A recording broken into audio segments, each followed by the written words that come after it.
안녕하십니까. 이 시간은 받으면 많이 버는 방현철 박사의 머니머니입니다. 조선일보가 선정한 베스트 애널리스트부터 이들을 키워낸 증권사의 센터장들 그리고 증권가의 고수들까지 한국 금융계의 어벤져스들을 모셔 개미들은 알 수 없던 진짜 고급 정보를 뿌려드리니 여러분들은 많이 버시기 바랍니다. 그럼 방현철 박사의 머니머니 시작하겠습니다. 오늘은 국내 최고의 퇴직연금 전문가 중에 한 분이라고 할 수 있죠. 키움투자자산운용의 퇴직연금 담당인 민주영 이사님과 함께 이야기를 나눠보도록 하겠습니다. 안녕하세요. 네, 안녕하십니까. 여기 오신데 좀 어렵진 않으셨어요? 예. 가깝게 교통이 좋아서요. 금방 왔습니다. 여의도에서 오셨군요. 네, 맞습니다. 그 오늘의 주제는 퇴직연금인데 퇴직연금 그냥 일반적으로 다 다루는 게 아니라 퇴직연금의 오해 5가지 요걸 한번 풀어보는 팩트 체크해보는 그런 시간으로 하겠습니다. 일단 우선 퇴직연금 일단 퇴직연금이 뭔지 잘 모르시는 분은 없겠죠? 네. 그래도 모르시는 분이 있어요. 예. 짧게 좀 설명해 주시죠. 아마도 퇴직금은 잘 아시는데 퇴직금 다 알죠. 퇴직연금은 좀 어려워하실 수 있을 것 같아요. 실제로도 잘 모르시는 분들도 많이 만났고요. 근데 퇴직연금은 이제 퇴직금 제도를 퇴직연금으로 이제 2005년도에 우리나라는 변경을 했어요. 그러니까 직장인들은 다 가입하는 거죠. 그러니까 맞아요. 기본적으로. 맞아요. 근데 이제 회사가 만약에 이제 뭐 도산을 한다거나 그러면 못 받는 경우가 과거에 많았거든요. 그래서 퇴직연금 제도로 이제 바뀌면서 미리 퇴직금을 이제 금융회사에다가 미리 이제 맡겨놨다가 회사가 망하더라도 이제 받을 수 있도록. 근데 별로 망할 일은 큰 회사들은 안 망하니까. 큰 회사들은 그렇죠. 근데 작은 회사들은 이제 또 퇴직하고 나서 이제 연금으로 받게 되는 그런 거죠. 맞습니다. 일단 첫 번째 오해부터 한번 들어가 보도록 하겠습니다. 첫 번째 오해. 퇴직연금은 수익률이 낮다. 뭐 이런 오해가 상당히 많아요. 실제 그 금감원에서 발표하는 숫자 보면 되게 낮던데요. 내 돈 다 어디 갔냐? 사람들 지금 직장인들이 그런 얘기 하시는 분들 되게 많아요. 어떻습니까? 그렇습니다. 워낙 이제 퇴직연금 하면은 수익률이 낮다라고 하는 이제 신문 기사도 많고 기사가 워낙 많다 보니까 퇴직연금 하면 그냥 수익률 낮은 거에 대명사처럼 돼버렸습니다. 이제 실제 수익률도 보시면요. 제가 데이터를 가져와 봤는데요. 말씀해 주세요. 작년 말 기준으로 퇴직연금 전체 평균 수익률은 2.58%. 2.58. 주식시장 엄청나게 올랐는데 작년에 이거 너무 적은 거 아닙니까? 작년에 주식시장이 올랐던 게 코스피 지수가 한 30.75%였고요. 주식펀드 평균 수익률이 27.9%입니다. 10분의 1 정도 되네요. 그렇죠. 낮죠. 또 비슷한 이제 연금인 국민연금 같은 경우는 작년에 이제 9.58%를 기록했습니다. 아니 국민연금보다도 수익률이 낮아요. 그러다 보니까 이제 수익률이 워낙 낮다라고 하는 그런 이제 평가를 많이 받고 있는데요. 사실 자세히 들어보면 좀 약간 다르기도 해요. 아 그래요? 상세적으로 보면은 이제 퇴직연금에도 안에 보면은 정기예금으로도 운용하고 아니면 펀드로 운용하고 다양하게 운영하지 않겠습니까? 물론 정기예금 같은 경우에는 작년 같은 경우 1.68%였습니다. 워낙 저금리니까 정기예금은 금리는 좀 낮죠. 근데 이제 펀드 같은 실적 배당형 상품 같은 경우는 평균 수익률이 작년에 기준에서 10.67%. 그래요? 퇴직연금 펀드에다 넣었으면 상당히 그래도 꽤 짭짤했겠네요. 그렇죠. 그다음에 이제 근로자들이 직접 운용하는 DC라고 하는데요. 이제 근로자가 받아서 운용하는 DC나 아니면은 개인적으로 가입하는 IRP라고 하는데 이거에 대한 실적 배당형 상품의 평균 수익률은 13.24%, 11.95%입니다. 그렇게 보니까 그렇게 나쁘진 않은 것도 있겠네요. 그러니까 퇴직연금 중에. 근데 왜 사람들이 이게 퇴직연금은 수익률 낮다 이렇게 생각하는 거죠? 이 전체적으로 평균적으로 보다 보니까 다 섞어서 보다 보니까 수익률이 낮게 나타나는데요. 근본적인 원인은 이렇게 원리금 보장 상품, 아까 말씀드렸던 금리가 낮은 원리금 보장 상품으로 퇴직연금에 많은 자금들을 운용하고요. 반면에 상대적으로 수익률이 높은 실적 배당의 상품은 조금밖에 하지 않기 때문에 그렇습니다. 그 반면에 국민연금 같은 경우 보면은 이제 이걸 자산 배분이라고 하죠. 그러니까 내가 주식이나 채권에 얼마씩 나눠서 할 것인가라고 하는 건데 앞서 말씀드렸다시피 퇴직연금 같은 경우는 실적 배당형 상품보다는 원리금 보장 상품으로 하고 정기예금에 많이 들어갔다는 거죠. 쉽게 얘기해서. 맞습니다. 그럼 국민연금은 좀 다른데 이제 배분을 해서 더 수익률이 높아졌다는 얘기인가요? 국민연금 운용 현황을 보면은 44% 정도가 채권형에다 운용하고요. 또 주식 펀드 같이 주식에다가도 44% 정도 이렇게 운영을 하고 있습니다. 주식 투자 비중이 좀 높으니까 아무래도 그렇습니다. 그래서 수익률이 꽤 높게 10% 가까이 나온 거군요. 네네, 그렇습니다. 예. 그럼 얘기를 들어보니까 이제 그 뭐 DC형, DB형, 지금 YRP 이렇게 크게 이제 세 개로 구분이 될 것 같은데 네. 쭉 얘기를 들어보니까 수익률은 그럼 DC형이 좀 높은 것처럼 보이는데요. 네네. 그럼 두 번째 오해로 한번 들어가겠습니다. 네네네네. 두 번째 오해. 무조건 DC형이 유리하다. 네. 이렇게 생각하시는 분들 많은데 네. 과연 그런가요? 네, 꼭 그렇지만은 않습니다. 또 꼭 그렇지만은 않아요? 네네. 네, 어떤 게 일반적으로 있죠? 이제 DC형이 유리하니까 DC형으로 네. 많이 바꿔야 된다라고 네. 이제 그렇게 얘기하시는 분들도 많이 있는데요. 네. 우리가 DC하고 DB의 어떤 차이점부터 지금 보실 필요가 있는 것 같아요. 네. DB 같은 경우는 우리가 연금을 받을 때 그 평균 임금에다가 곱하기 근속 연수로 그 이상 받도록 이제 법에 규정이 되어 있고요. 예. 그다음에 DC 같은 경우는 우리가 연 월급의 12분의 1을 매달 매달 네. 회사마다 달라요. 이제 네. 매달 받거나 아니면 매년 동안에 12분의 1을 이제 근로자의 퇴직 계좌에다가 입금하도록 되어 있어요. 그러면 이제 근로자가 그 자금을 가지고 펀드나 예금으로 운용을 하는 거죠. 그럼 내 그 DC형은 내가 이제 지시를 하는 거죠. 뭐 어디다 투자해라, 뭐 펀드 사라, 뭐 주식 뭐 사라 이렇게 얘기하는 거고. 네, 맞습니다. DB형은 회사가 이제 알아서 운영을 해주는데 네. 옛날 퇴직금처럼. 그러니까 맞습니다. 근속 연수가 올라갈수록 이제 그 많이 받게 되는 네, 그런 식의 구조군요. 네네. 그러니까 DB는 어떻게 보면은 임금이 오르는 만큼, 임금 상승률만큼 이제 늘어나는 거고요. 그다음에 DC나 이제 근로자가 직접 운용하는 DC나 IRP는 얼마나 잘 운용하느냐, 네. 근로자가 얼마나 잘 운용하느냐에 따라서 나중에 받는 퇴직연금액이 달라지는 거죠. 그렇게 보면 이제 DB냐 DC가 어느 게 유리하냐 할 때는 최소한 이제 근로자가 직접 이제 예금이나 펀드를 활용해서 이렇게 운용을 할 때 임금 상승률 이상 이제 수익을 냈다라고 한다면 DC가 더 유리할 수 있고요. 근데 이제 임금 상승률 이상 올리지 못했다라고 한다면 DB가 더 유리하다고 할 수 있겠죠. 실제 데이터를 보면요, 네. 금융감독원 자료에 따르면은 최근 5년간 명목 임금 상승률이 연 3.38% 정도였어요. 네. 예, 근데 4% DC의 안 되는군요. 그러니까 임금 맞습니다. 상승률은. 근데 DC의 최근 5년간 수익률은 연 2.14%였습니다. DC가 더 낫네요. 네. 낮아요. 네. 더 낮죠. 그러니까 낮죠. 나은 게 그러니까 아니라. 오히려 DB 하셨던 분들이 임금 상승률이 높았으니까 예. 더 그동안은 유리했다고 볼 수가 있겠죠. 이게 꼭 DB가 유리한 것만은 아니네요. 그러니까 네. 수익률 작년에는 상당히 높게 나왔는데 네. 그 전에는 또 낮게 나왔던 때가 있었나 보네요. 네네. 그러니까. 이게 DB, DC 어느 게 반드시 유리하다 딱 얘기하기는 어려운 것 같고요. 예. 아무래도 좀 투자에 대해서 익숙하다 근로자가 그렇다면은 이제 DC가 직접 운용해서 더 수익률을 낼 수 있다라고 한다면 DC가 유리할 수 있고 그렇지 않다라고 한다면 DB가 더 유리하다고 할 수 있겠죠. 예. 그렇게 해서 이제 무조건 DC가 유리하다. 이거는 좀 오해였네요. 그러니까 네. 예. 네. 그 오해는 또 두 번째 풀어봤고 세 번째 오해. 이거 퇴직연금은 세제 혜택 같은 게 있잖아요. 네. 그래서 무조건 세금에 유리하다. 네. 그렇게 다들 생각하는데 이것도 네. 오해라고 그러시는데 왜 그렇습니까? 예. 일단은 뭐 분명히 세금이 유리한 거는 분명합니다. 네. 제도적으로는 왜냐하면 이제 국가에서 이 노후 준비를 이제 활성화시키기 위해서 다양한 세제 혜택을 주고 있어요. 네. 일단은 첫 번째는 우리가 이제 DC나 추가 불입금, 뭐 대표적으로 IRP라고 네. 하죠. 개인들이 이제 가입하신 IRP의 경우에는 네. 연간 700만 원, 50세 이상 같은 경우는 900만 원까지 세액공제 혜택을 주고 있습니다.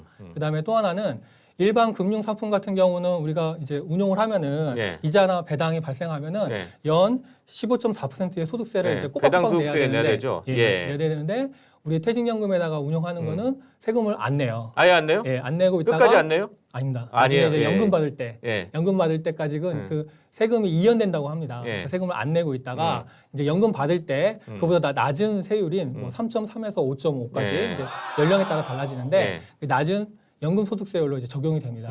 그러면 세제 혜택이 있으면 유리한 거 아니에요? 맞습니다. 근데 이제 근데 이렇게 왜 세제 오해라고 혜택을 그러시죠? 예. 받기 위해서는 예. 요건이 필요해요. 또 네, 조건이 예, 있군요. 예. 맞습니다. 예. 일단은 55세 이후에 예. 연금으로 이제 내가 신청을 해야 되고요. 그 다음에 최소한 5년 이상은 이 연금을 가입해야 돼요. 그 다음에 또 하나는 우리가 그 한도가 있어요. 연금을 네. 받을 수 있는 한도. 이 한도액만큼만 우리가 받을 수가 있어요. 아, 그래요? 네, 이 세 가지 요건이 해당돼야지 이 세제 혜택을 온전히 받을 수 있는데 사실은 실상은 대부분의 가입자들이 이렇게 이 요건을 다 해당되지 못하고 그냥 목돈으로 네. 찾아가는 경우가 많아요. 저희 정년 60세라고 하지만 50 후반에 이렇게 사실 회사에서 그만두는 경우가 있잖아요. 맞아요. 많잖아요. 그러니까 맞아요. 그때는 목돈이 필요하니까 뭐든 그래가지고 주로 이렇게 목돈으로 그냥 받아가는 경우가 많은 것 같은데 그렇게 되면은 다시 세제 혜택 받은 걸 다 개원해야 되는 건가요? 맞습니다. 그래요? 네, 세제 혜택을 예. 개원하거나 아니면은 더 높은 그러니까 연금소득세보다 낮은 연금소득세 같은 낮은 세율이 아니라 높은 세율로 원래 그 세율 세금을 내야 되는 그런 경우가 발생하죠. 그렇기 때문에 예. 실제로도 이제 통계적으로 보면요, 89%가 연금으로 안 받고 목돈으로 찾아간다고 해요. 그러니까 이제 우리가 사실은 대부분 혜택을 못 받고 있는 거네요. 90% 가까이가 네. 지금 다 일시금으로 받아간다 그러면. 네. 그러니까 지나치게 이게 가입할 때 이게 연금 가입할 때 이 세제 혜택만을 강조하다 보니까 막상 이제 받으실 때는 목돈으로 찾아가고 그런 세제 혜택을 다 못 받으시고 받으시니까 네. 이 연금에 대한 불신이 높은 것 같습니다. 사실은 이제 연금이란 거는 우리가 이게 주객이 전도가 된 것 같아요. 연금은 이제 세제 혜택을 받기 위해서 가입하시는 게 아니라 노후에 우리가 이제 그렇죠. 월급이 끊기고 예. 정기적 소득이 끊기고 예.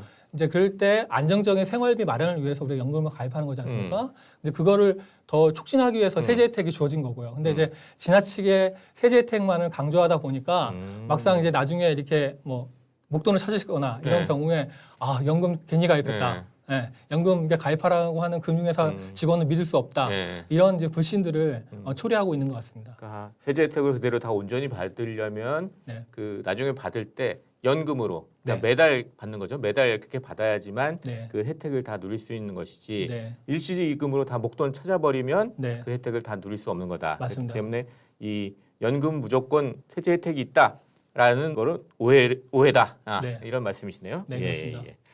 자, 그리고 이제 네 번째 오해. 그 수익률 높이려고 이제 그 연금 상품에다가 ETF 같은 거, 그 아까 얘기했듯이 네. 실적 배당형 네. 얘기하셔가지고 그런 건데 ETF 같이 좀 그 그러니까 수익이 좀 많이 나오는 네. 그런 거나 주식 이런 걸 많이 이제 넣으려고 하잖아요. 네네. 근데 꼭 ETF 뭐 이런 걸 넣었다고 해서 수익률이 높아진 건 아니다. 네. 이게 오해다 또 그렇게 말씀하시는데 네. 네. 예, 왜 그렇습니까? 네. 작년에 이제 주가가 워낙 많이 오르다 보니까 네. 예, 뭐 작년에는 뭐 어떤 종목만 이렇게 눈 감고 찍어도 네. 아마 수익률을 다 올리셨을 네, 거예요. 다 주식 천재라고 생각해요. 맞습니다. 예, 예. 네, 그러다 보니까 이 퇴진연금에서도 ETF의 어떤 투자액이 상당히 많이 늘어났습니다. 그리고 또 많은 금융회사들이 퇴진연금을 수익률 높이려면은 ETF로 해야 된다. 뭐 이런 주장들을 많이 하고 예, 있어요. 근데 물론 이거는 뭐 극히 좀 다른 얘기긴 예, 하지만 예. ETF를 통해서 이제 장기간 어떤 수익률을 올리기가 오히려 더 어려울 수도 있습니다. 왜냐하면 ETF라는 건 이제 아시다시피 주식시장에 상장되어 있어가지고 예. 주식의 거래처럼 그 사거나 팔 수 있는 펀드입니다. 일종의 예. 펀드인데 거기서 이제 우리가 홈트레이드 시스템을 통해서 예. 한번 클릭만 하시면은 예. 모바일 통해서 한번 클릭만 하시면은 쉽게 사거나 팔 수가 있습니다. 예. 예, 이렇게 매매의 편의성 때문에 ETF를 통해서 퇴진연금을 운용하면 더 수익률을 높일 수 있다라고 예. 하는 주장을 금융회사들 많이 하고 있는데 예. 오히려 이런 매매의 편의성이 어떤 수익률을 높이는 것과는 좀 다른 게 갈 수 있습니다. 뭐 우리가 어떤 위험이 있는 거죠? 뭐 많은 분들이 그렇게 생각하시죠. ETF를 통해서 내가 이거 쌀 때 샀다가 비쌀 때 팔면은 예. 네, 수익률을 높일 수 있다 예. 생각하지만 수익 차이가 생기니까. 맞습니다. 예. 예. 근데 그게 참 실질적으로 하시다 보면 쉽지 않습니다. 이게 내가 샀다가 올라간다 그러면은 왠지 더 올라갈 것 같아가지고 팔기가 쉽지 않고요. 예. 그리고 떨어졌다 그러면은 이게 계속 떨어질 것 같아가지고 사기가 쉽지 않습니다. 단기적으로는 한두 번 내가 ETF를 통해서 수익률을 올릴지 모르겠지만 이게 연금이라는 거는 사실은 기본적으로 장기로 운영되는 거기 때문에 네. 시장 상황에 따라서 사고 팔아서 꾸준하게 수익률을 올린다는 거는 그 현실적으로 결코 쉽지 않다는 겁니다. 그럼 수익률 올리는 퇴직연금의 수익률 올리는 다른 방법이 있겠군요. 네. 그거는 그럼 한 번 더 모셔가지고 네네. 그거 자세히 좀 얘기를 해보도록 하고요. 일단 네. ETF, 그러니까 좀 수익이 높은 금융 상품을 그 포함시킨다고 해서 꼭 나의 퇴직연금이 수익률이 높아진 건 아니다. 네, 뭐 맞습니다. 요거를 하나 좀 기억을 해라. 이렇게 하면 되겠습니다. 자, 그렇게 해서 네 번째 오해까지 얘기를 해봤습니다. 다섯 번째 오해, 퇴직연금. 이거는 뭐 계속 얘기하셨듯이 퇴직 이후에 노후에 안정적인 좀 현금 흐름이 나오고 안정적인 생활을 하기 위해서 가입하는 건데 그렇다면 퇴직연금은 당연히 안정적으로 운용해야 되는 거 아니에요? 네. 그런데 이게 또 오해라고 하시네요. 네. 왜 그렇습니까? 네. 예. 제가 실제 이제 많은 가입자분들을 이제 만나다 보면요. 네. 뭐 박사님이나 저 같은 경우는 우리가 이제 하고 있는 일 때문에 이제 투자에 어느 정도 익숙하시고 이제 전문가들을 많이 만나지 않습니까? 네. 근데 이제 실제로 퇴직연금을 가입하신 많은 분들은 이제 그 뭐냐 예를 들어서 뭐 생산시설에 있는 근로자라든지 네. 이런 분들이 주된 가입자분들이세요. 이분들은 투자에 대해서 결코 익숙하지 않고 자산이나 뭐 시장이나 주식이나 채권 이런 거에 대해서 잘 모르시는 분들이 많습니다. 그러다 보니까 이제 금융회사 직원들이 이제 뭐 이렇게 추천하는 네. 상품에 뭐 정기예금이나 펀드나 이렇게 가입하신 경우가 많고요.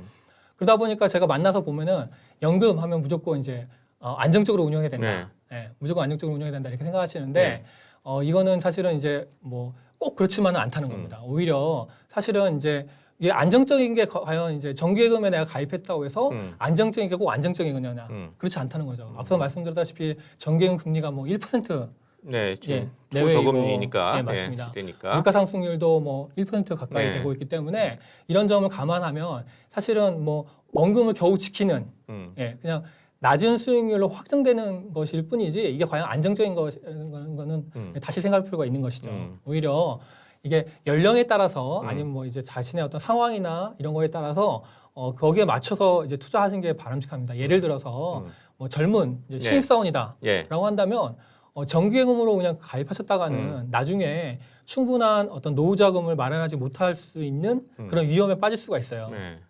근데 그렇기 때문에 그렇기보다는 오히려 적극적으로 좀 더 운용하시는 게 이제 바람직하고요. 물론 이제 퇴직이 얼마 안 남으신 분 같은 경우는 그런 분 같은 경우는 이제 뭐 손실이 나면은 다시 회복할 수 있는 시간이 충분하지 않기 때문에 그때는 좀 안정적으로 운영하셔야겠죠. 그러니까 모든 사람이 연금하면 다 안정적으로 운영해야 된다 이게 아니라 어떤 자신의 어떤 상황이나 이런 거에 따라서 이제 투자에 대한 지식이나 아니면 연령이나 이런 상황에 따라서 거기에 맞도록 자산 운용하는 것이 바람직하다라고 생각됩니다. 크게 보면 좀 젊은 분들이 운용할 때는 아무래도 좀 아직 남아있는 기간이 많으니까 약간 공격적으로 좀 운용할 필요가 있는 것 같고 이미 이제 퇴직이 거의 가까우신 분들은 이미 쌓아놓은 이제 금액이 있으니까 요걸 좀 안정적으로 좀 운영을 해가지고 좀 마이너스나 이런 게 나지 않도록 지키는 게 중요하다. 이렇게 좀 이해를 하면 될 것 같네요. 네, 맞습니다.